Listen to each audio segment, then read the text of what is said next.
आप प्रवेश कर रहे हैं CNBC आवाज और इबेक्स कैश के शानदार स्टूडियो में। नमस्कार, ये है कंज्यूमर अड्डा जिसे आप देख रहे हैं CNBC आवाज और इबेक्स कैश के इस स्टूडियो से। आपके साथ मैं हूं विपिन भट्ट और आज हम बात करेंगे कि कोरोना को लेकर एक बार फिर बज गई है खतरे की घंटी। जी हां, और ये खतरे की घंटी हमें सुनाई दे रही है यूरोपीय देशों से। बात करें ऑस्ट्रिया की, बात करें जर्मनी की, बात करें नीदरलैंड्स की, सब जगह पर केसेस लगातार बढ़ रहे हैं। ऑस्ट्रिया में तो हालात ये हैं कि वहां पर अब एक संपूर्ण लॉकडाउन लगाने की तैयारी, ऑलरेडी आंशिक लॉकडाउन लगा हुआ है। नीदरलैंड्स के भी यही हाल है।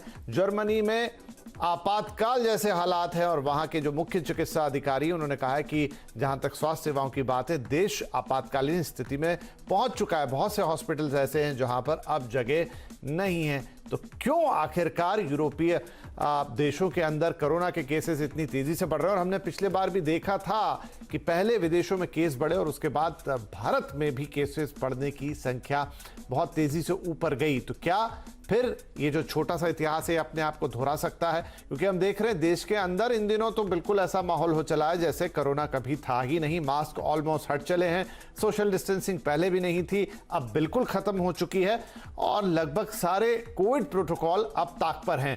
क्या ये सही है? इसी पर आज हम चर्चा करने जा रहे हैं और हमारे साथ कुछ खास मेहमान इस शो में शामिल हो रहे हैं, जिसमें डॉक्टर ओम श्रीवास्तव जुड़ेंगे हमारे साथ कार्यक्रम में, जो कि न सिर्फ जसलोक हॉस्पिटल में हैं बल्कि महाराष्ट्र जो कोविड टास्क फोर्स है उसके प्रमुख हैं। साथ ही कुछ और मेहमान भी हमारे साथ शो में जुड़ रहे हैं, जिसमें समीर भाटी साहब आपके साथ नज़र आ रहे हैं, जो हमारे साथ लगातार शो में जुड़ते हैं। स्टार इमेजिनिंग और पैथ लैब के डायरेक्टर हैं और साथ में सरकार की जो वैक्सीन अवेयरनेस कमेटी थी उसके भी आप सदस्य हैं। और साथ ही में हमारे आज के तीसरे मेहमान डॉक्टर रमेश भी हमारे साथ जुड़ गए हैं। आप सभी का बहुत बहुत स्वागत है। तो डॉक्टर रमेश, आपसे ही हम शुरुआत करते हैं कि इस वक्त जो यूरोप से खबरें हमारे पास आ रही हैं, क्या उन्हें लेकर भारत में हमें चिंता करनी चाहिए? हाँ, हमें बिल्कुल भारत में चिंता करनी चाहिए, क्योंकि हमारे काफ़ी लोग यूरोप से भारत वापस आ रहे हैं, क्योंकि अब गवर्नमेंट ने वीज़ा रिस्ट्रिक्शंस हटा दी हैं और जो भी टूरिस्ट हैं वो यूरोप से ज़रूर भारत में आएंगे।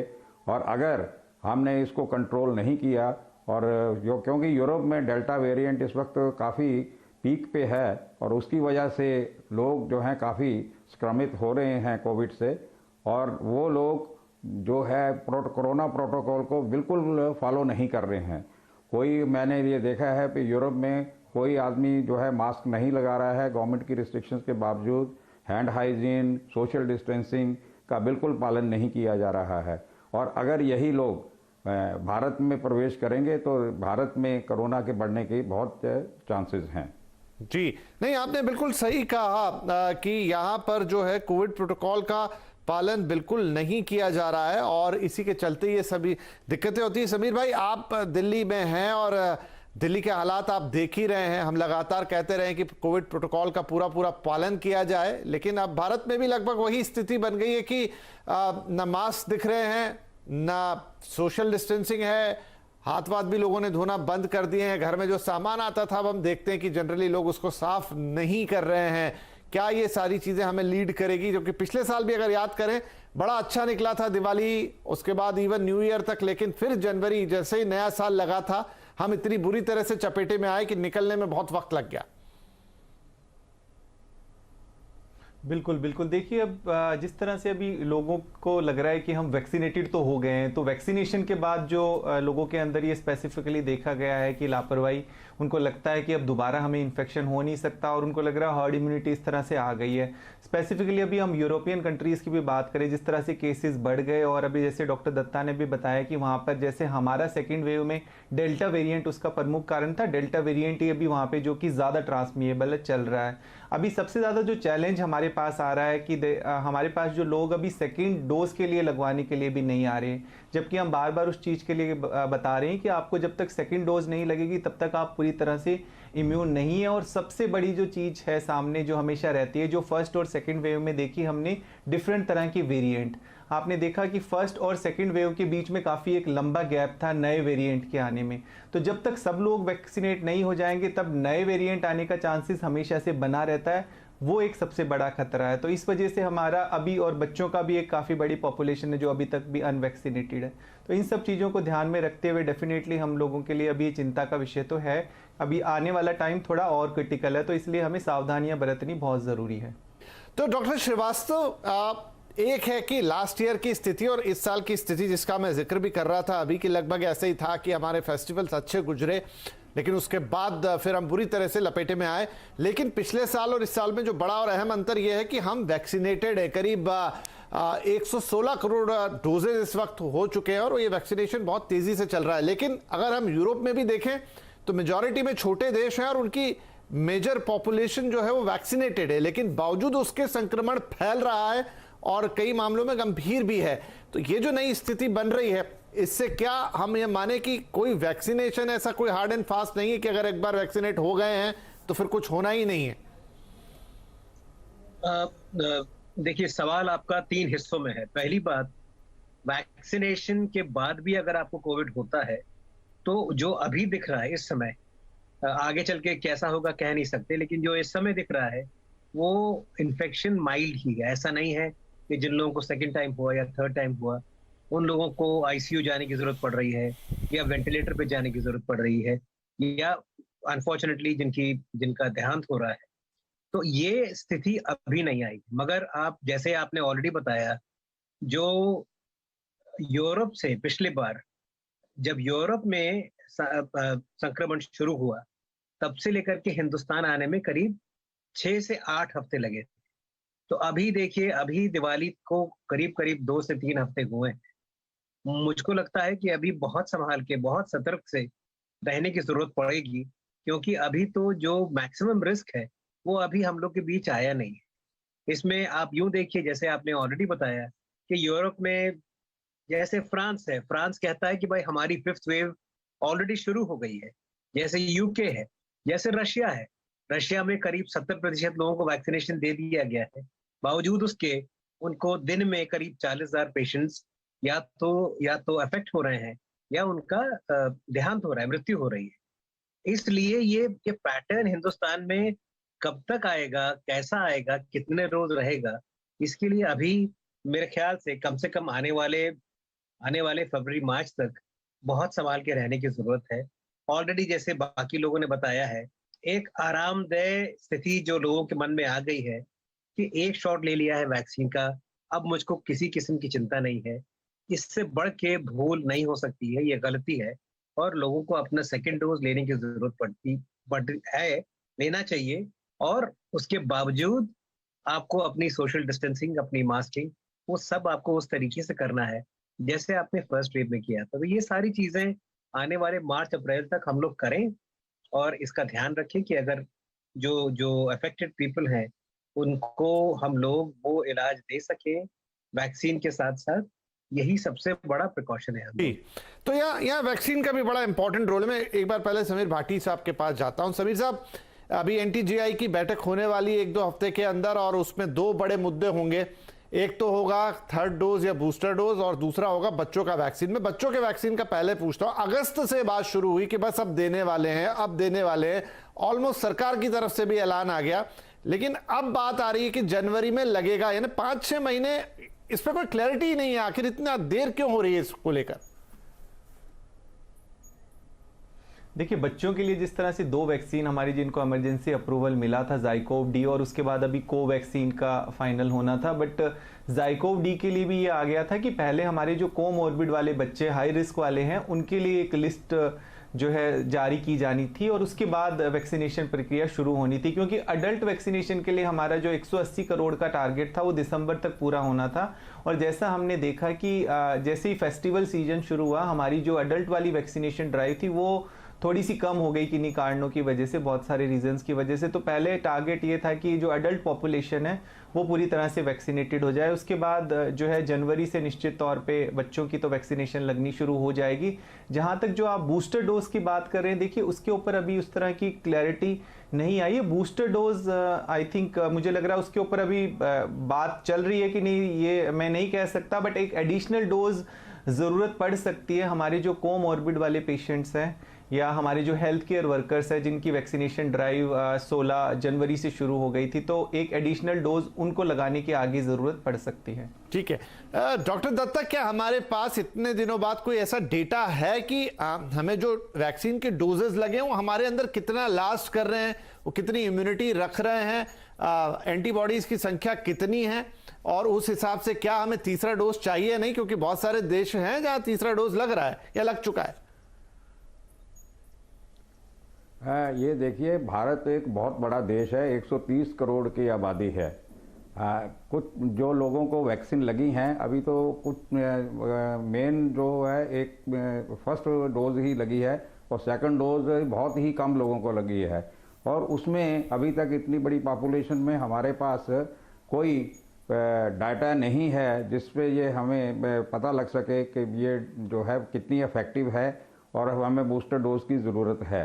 तो इतने बड़े देश में पहले तो हमें ये देखना चाहिए कि हमारी पॉपुलेशन को दोनों डोज लग सकें, और अभी तक बच्चों को जो कि 40% की पॉपुलेशन है उनको वैक्सीन नहीं दी गई है।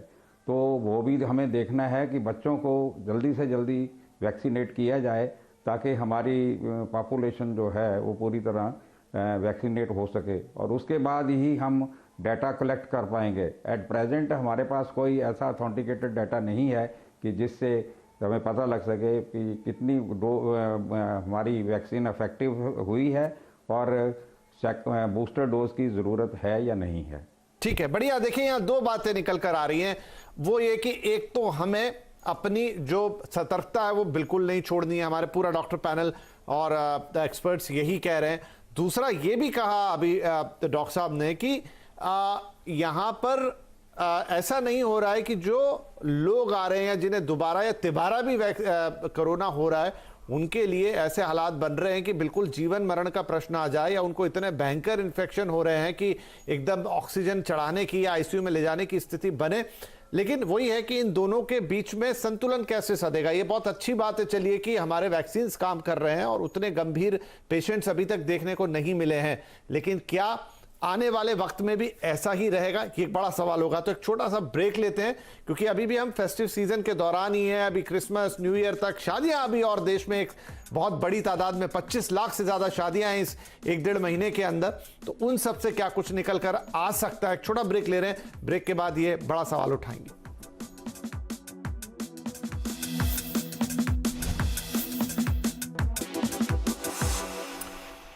Welcome back. कंज्यूमर अड्डा में आज बात हो रही कि क्या एक बार फिर से खतरे की घंटी सुनाई दे रही, क्योंकि यूरोप में बहुत तेजी के साथ केसेस बढ़ रहे हैं और कई देशों में आपातकाल जैसी स्थिति की हालत है, और वहां पर इमरजेंसी, बाकायदा हेल्थ इमरजेंसी की बोला भी गया है, और कुछ देशों में तो पूरा लॉकडाउन भी लग सकता है। लेकिन भारत में इसके लिए क्या मायने हैं, उसी पर बातचीत हो रही। तो डॉक्टर श्रीवास्तव, जैसा मैंने कहा कि आपने कहा कि इस समय जो रोगी आ भी रहे हैं जिन्हें फिर से संक्रमण हो रहा है, उन्होंने बहुत गंभीर संक्रमण नहीं हो रहा है, तो क्या हम इसे माने कि ये हमारे लिए एक हद तक राहत की बात है? प्रोटोकॉल्स अपनी जगह हैं जिनका पालन करना चाहिए, वो कितना हो रहा है कितना नहीं हो रहा है एक बड़ा सवाल है, लेकिन क्या ये एक राहत की बात हो सकती है? शायद डॉक्टर श्रीवास्तव से हमारा संपर्क फिलहाल टूट गया। डॉक्टर दत्ता, आप क्या कहेंगे इस पर? देखिए, बहुत चांसेस हैं, और अगर हमने प्रिकॉशंस नहीं ली तो ये जो है संक्रमण इंडिया में फिर फैल सकता है, और ये फैलेगा तो बहुत भयंकर तरह से फैलेगा। अभी तक जो केसेस आ रहे हैं वैसे उनका डाउनवर्ड ट्रेंड है, पर और वो माइल्ड केसेस हैं, पर अगर ये डेल्टा वेरिएंट फिर दोबारा वो यूरोप से इंडिया में आ गया तो इसके बड़े भयंकर परिणाम हो सकते हैं, और इसीलिए हमें ज़्यादा से ज़्यादा प्रिकॉशंस लेनी चाहिए, क्योंकि क्रिसमस है, न्यू ईयर ईव है और शादियों का सीज़न है। और मैंने ये देखा है, मैं भी जिस शादी में जाता हूँ वहाँ 95% लोग जो है वो मास्क नहीं लगाते हैं। हैंड हाइजीन का कोई वहाँ पे सवाल ही नहीं पैदा होता, और सोशल डिस्टेंसिंग तो कहाँ होगी। अब बैंक्वेट हॉल में या मैरिज पार्टीज़ में बड़ा मुश्किल है इन चीज़ों का ध्यान रखना, और लोगों को ये अवेयर हमें करवाना पड़ेगा कि इन चीज़ों का हमें ध्यान रखना पड़ेगा। अगर हम इस चीज़ का ध्यान नहीं रखेंगे तो इसके बड़े भयंकर परिणाम हो सकते हैं। और इन चीज़ों का हमें, जैसे पहले बोला डॉक्टर श्रीवास्तव ने और डॉक्टर समीर भट्टी ने भी बोला कि मार्च अप्रैल तक जो है हमें इन चीज़ों का बहुत ध्यान रखना पड़ेगा।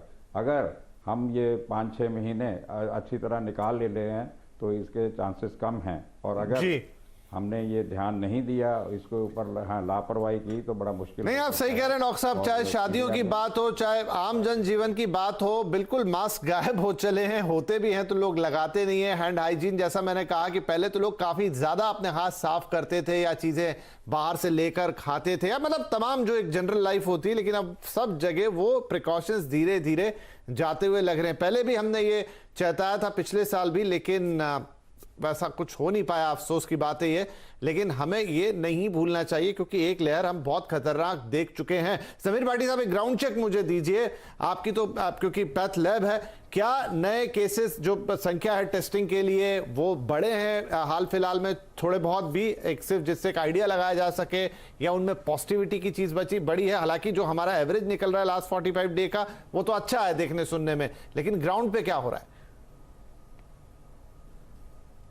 हाँ, देखिए, पॉजिटिविटी रेट की बात करूँ तो निश्चित तौर पे वो भी अभी भी 1% से कम ही है। नए केसेस, फ्रेश केसेस देखने के लिए नहीं आ रहे हैं, और जितने भी जो भी पॉजिटिव केसेस आ रहे हैं वो जीनोम सीक्वेंसिंग के लिए भी जा रहे हैं। तो इस तरह का कोई नया वेरिएंट भी अभी फिलहाल देखने के लिए नहीं आया, जो कि एक अच्छी बात है। दिल्ली की अगर मैं बताऊं तो जिस तरह से जो जीरो सर्वे भी आया था, या और अन्य राज्यों की भी बात करें, दिल्ली की स्पेसिफिकली 90% के करीब लोग ऑलरेडी इन्फेक्ट हो गए थे। सीरो पॉजिटिविटी 90% के करीब आई थी।